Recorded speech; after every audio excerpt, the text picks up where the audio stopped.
আপনার চেহারা নূরের মতো উজ্জ্বল হয়ে যাবে শুধুমাত্র যদি একটি আমল আপনি করতে পারেন।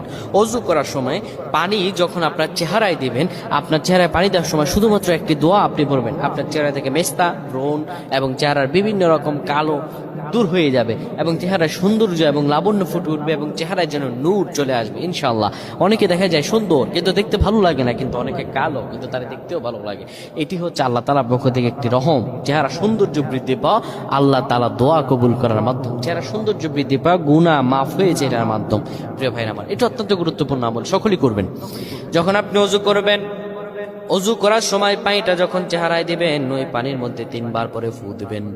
আল্লাহু নূরুস সামাওয়াতি ওয়াল আরদ আল্লাহুম্মা ইগফিরলি, আল্লাহু নূরুস সামাওয়াতি ওয়াল আরদ আল্লাহুম্মা ইগফিরলি। এই দোয়াটি 3 বার পরে সেই পানির মধ্যে ফু দিয়ে পানিটা চেহারার মধ্যে লাগাবেন। আমার আল্লাহ আপনার চেহারার